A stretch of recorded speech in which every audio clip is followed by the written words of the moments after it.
again, your favorite and only chemistry teacher. So we just left off with ionic and covalent compounds. So far we've learned how to write the names, write the formulas for these compounds.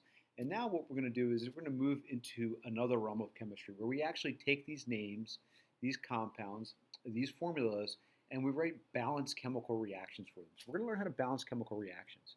Now, you guys are probably really familiar with chemical reactions and that you've seen them before. They pop up in a lot of places, sometimes in cartoons. You've probably seen them in textbooks, and I know for sure that you saw them in biology class, especially when you were dealing with with photosynthesis. Is probably the first place that you saw a chemical reaction in action in a classroom. That being said, students often have a hard time with chemical reactions for a couple very simple reasons. One, they might not have enough background information to properly balance a chemical reaction, or two, they may not understand all of the parts of a chemical reaction. So what we're going to start with is the different parts of a chemical reaction today. There's actually, if I can remember, there's 3 different parts of a chemical reaction. Maybe it's 4. Let's take a look at a chemical reaction on the board and what those different parts that I've just mentioned. All right? So we're going to start off with a really simple chemical reaction that you've all seen. I know that you've all seen in action before. It is the production of water. So we're going to start off with titling our notes. So this is balancing chemical reactions. All right. So I wrote a reaction on the board. The board that I'm going to write in the reaction is the production of water. So I'm going to start with H2. To that I'm adding O2. And I'm going to produce or yield H2O. Now, I know how to balance this reaction. I'm going to balance it before I get to talking about how I do the balancing. I'm just going to balance it, and then I'm going to go through the parts of the reaction. So H2 plus O2 yields 2H2O. So here I wrote H2 plus O2 yields 2H2O. That's actually incorrect. So I wanted to make an addendum or correction to that. The correct balanced equation here is 2H2 plus O2 yields 2H2O. So there you have it. I did make that mistake, and you love it. Balanced chemical reaction. And remember a few minutes ago I mentioned there was 3 different parts of a balanced chemical reaction. And the first part here is left side of the equation, left side of the chemical equation are the reactants. In the middle of the equation is an arrow. This is the yield sign. It tells you what you're making. And then at the end of that chemical equation, you have your product or products. I should go back here and put a little parentheses around that S for reactants. So over here we have our products. Product or products. So those are the 3 parts of the chemical equation that I was mentioning there. You have the reactants, you have the yield sign, often like an equal sign, you have the yield sign showing what you're making, which would be the products, which are H2O. All right, so those are your 3 parts of the chemical reaction. Let's look at how these chemical reactions can be identified. There's actually 5 different types of chemical reactions we're going to learn about. There's 6 really, but there's 5 that we're going to learn about now. So before we balance them, we're going to identify them. All right, so let's identify the 5 different types of chemical reactions we're working with. The first one we're going to work with is a very simple one, the easiest of the chemical reactions to identify. And this one I'm going to write as A plus B yields AB. This is called a synthesis reaction. This is a synthesis reaction. The reason why it's called a synthesis reaction is because you're adding 2 things together. You're adding 2 things together to make something new. We're synthesizing something. 2 separate things become one. It's synthesis. So this would be like using some kind of variables A and B. Of course, we know these aren't actual elements. So what I'm going to do is I'm going to give you an example of a real chemical equation that is a synthesis reaction. And I'm going to do an easy one. If I take potassium and to it I add bromine, I'm going to get a new compound. I'm going to yield potassium bromide. If you look at this, you can tell that this is a synthesis reaction. I took A, added it to B, and I got AB, or in this case, KBr. So this would be a synthesis reaction. So that's the first type of chemical reactions that we're dealing with. So next one, The next one we're going to look at is not synthesis. It's going to be, what was I going to show you guys next? That wasn't going to be synthesis. It was going to be decomposition. So the next one we're going to look at is decomposition. So if I have AB as my reactants, what's that going to yield in the decomposition reaction? Well, just like decomposition suggests, like you learned in biology class, when something decomposes, it breaks apart or breaks down. In this case, it's going to break into its representative elements. So those two representative elements to break it into are A plus B. So this decomposes, AB decomposes into A plus B. So this is a decomposition reaction. It's the second type of chemical equation we look at. It's decomposition reaction. So in this decomposition reaction, an example can be given. An example of this, easy one to start with, would be the one we were using before. So about KBr. It undergoes maybe heat, something like that. The KBr can decompose. We can decompose that potassium bromide. So the potassium bromide could decompose into potassium and bromine. So our decomposition reaction here would be potassium bromide becomes potassium plus bromine, decomposition. Next type of chemical reaction we're going to take a look at is single replacement. Single replacement, a little bit harder than both synthesis and decomposition. So single replacement, we can say that A plus BC is going to yield B plus AC. Now, if you look, what happened there was the A displaced the B, or replaced the B, so I got single replacement. One element replaced another. So this is single replacement. Single replacement for that one, okay? So that's single replacement. An example of a single replacement reaction could be something like this. Potassium plus lithium chloride yields lithium plus potassium chloride. You see? We switch places again, right? Switch places. The potassium switched places with the lithium. Single replacement. Kind of straightforward there. Next one, double replacement. A little bit more difficult here. So we'll do a double displacement reaction. So for our double displacement reaction, we have AB plus CD, and as you're probably about to guess, the A and the C are going to change places for double replacement. So we're going to change places. You're going to get BD plus AC. You see how they switch places here? The A went with the D and the A went with the C and the B went with the D. That would be double replacement, or double displacement, depending on who you talk to. But if you're talking to me, it's double displacement. So double displacement happens in this situation. So what does a double displacement reaction look like? Well, a simple one we could take a look at would be iron 2 chloride plus, what are we mixing you with? Iron 2 chloride. Let's go with lithium bromide. Okay. You guys can see that.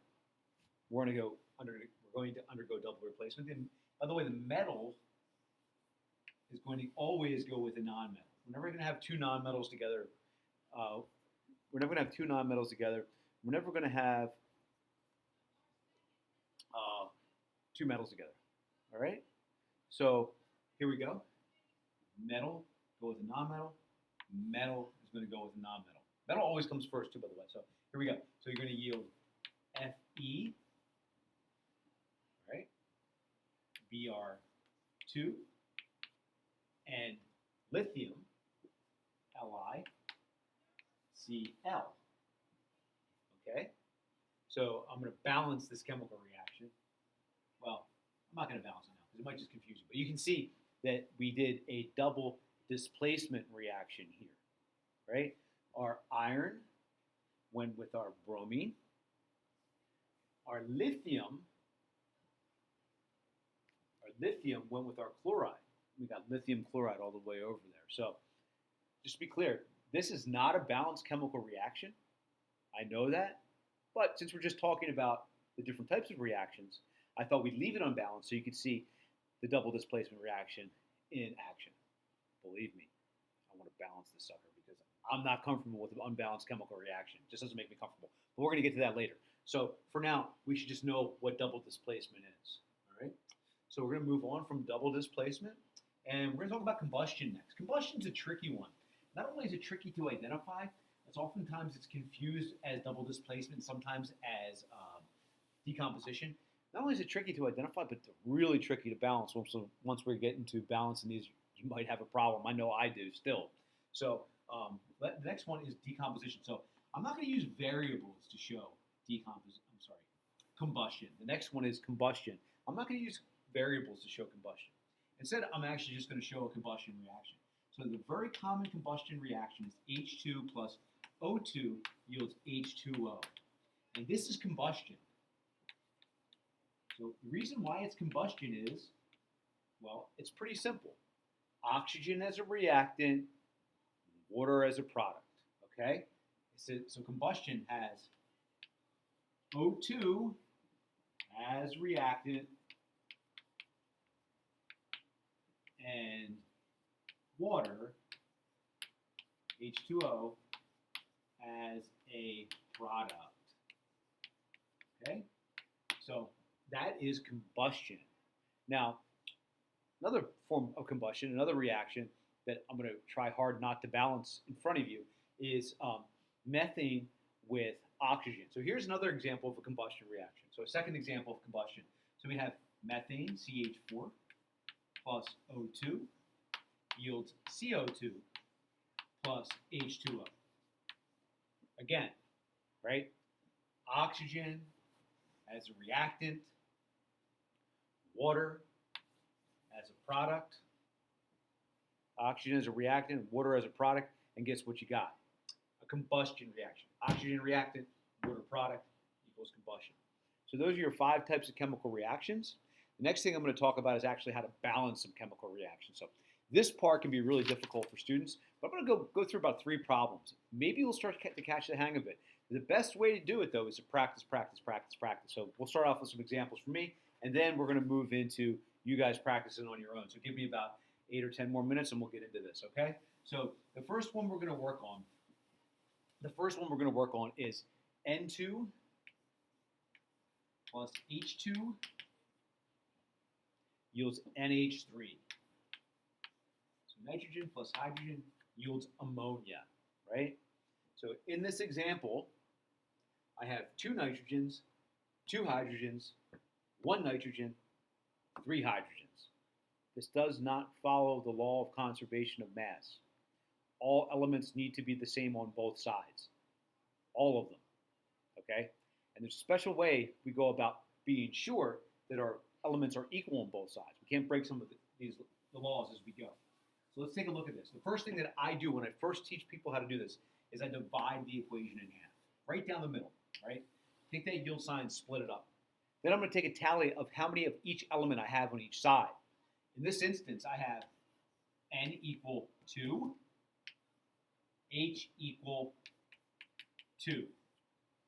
On this side, the product side, I have N equal 1, H equal 3. This is not a balanced chemical reaction, okay? This is not a balanced chemical reaction. The nitrogens aren't equal, and the hydrogens are not equal. I have to balance it, but I can't change subscripts. You can never change subscripts. The only thing you can change are the coefficients. We'll see what a coefficient is in a second. So, anyway, looking at this, I'm going to balance the nitrogen first by adding a coefficient. In order to get 2 nitrogens here, I can do something really easy. I can put a 2 in front of the N. This changes the number of nitrogens I have on this side. It changes it to 2 nitrogens, right? So I'm going to cross this one out. Now I have 2 nitrogens, but guess what? I also have more hydrogens, right? I had 3 hydrogens. Now I have 2 times 3 hydrogens. It gives me 6. I have 6 hydrogens now. So I'm going to cross this out and put down 6. 2 times 3 hydrogens is 6 hydrogens. 2 nitrogens is 2 nitrogens. I look on the other side. Now I look on my other side. I'm still not balanced, right? I am balanced in my nitrogens. I have 2 nitrogens here and 2 nitrogens there. But I only have 2 hydrogens here while I have 6 there. You could probably guess what you're going to put on that side. What'd you guess? What goes in for that coefficient right there? What's the coefficient? That's right, 3. Makes perfect sense, right? You put a 3 right there. 3 times 2 is 6. 6. So now I have a balanced chemical equation, right? 2 nitrogens on either side.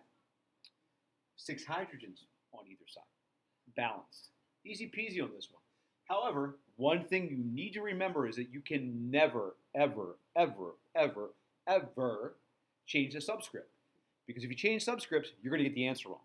Only thing you're changing is coefficient. Okay? So that's where you're working with now. So coefficients only is what you're working with. You're changing those to balance out the elements. All right, let's take a look at another one. So the next one we're going to look at is KClO3. For a nasty one we're looking at there, yields KCl plus O2. All right, this one's a little bit of a toughie, but I think we can figure this one out, right? First thing we do, divide the sucker in half by the yield sign, draw a line to make a T-chart. Sum up the number of elements for each on either side. K, I have 1. Cl, I have 1.